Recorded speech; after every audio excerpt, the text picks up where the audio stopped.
Today's editorial, Scissoring the DNA. Highlights of today's editorial. Today's editorial discusses CRISPR-Cas9 gene editing technology. Who developed this tool? This tool was developed by Emmanuel Charpentier and Jennifer A. Doudna. For the development of this tool, they were awarded Nobel Prize in Chemistry for 2020. Further, it is the first time the award has gone to two women. Use of tool in agriculture is primarily to increase yield, for quality, for disease resistance, and the editorial also raises ethical questions. Should gene editing technology be used clinically on human embryos? Now we will read the editorial and see its content. That scientist who pioneered the revolutionary CRISPR-Cas9 gene editing technology, the biggest game changer in biology in recent years, will win the Nobel Prize was never in doubt. It was only a question of when and who would get recognized for the work done to develop the tool. The prize awarded to Emmanuel Charpentier and Jennifer A. Doudna just 8 years after they developed the tool has finally ended the speculation of who would win it. This tool was developed in 2012.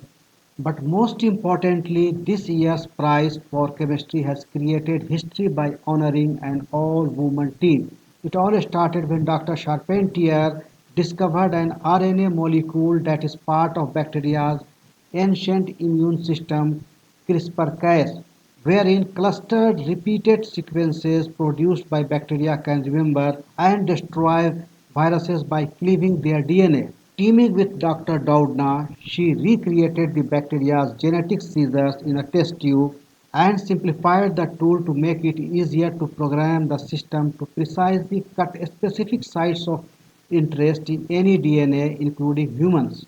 While the tool is most often used to make a cut in the DNA, newer approaches are being attempted to add or make minor changes to the DNA. All these approaches may at some time in the future make it easy to rewrite the code of life. The gene editing technology has opened up a vast window of opportunity. In the last 6 years, the tool has enabled scientists to edit human DNA in a dish, and early stage clinical trials are being attempted to use the tool to treat a few diseases, including inherited disorders, diseases, and some types of cancer.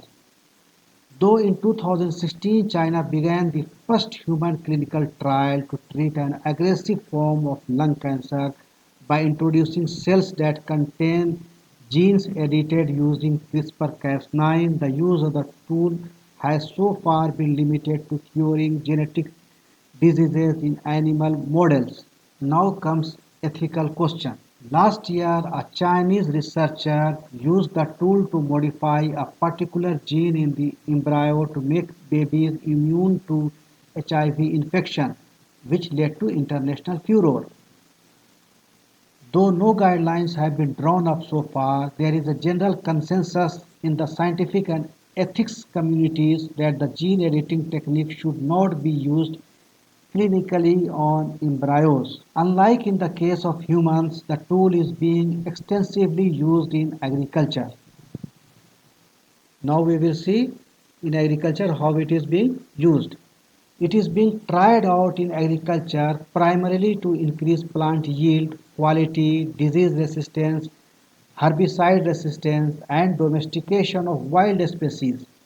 The huge potential to edit genes using this tool has been used to create a large number of crop varieties with improved agronomic performance.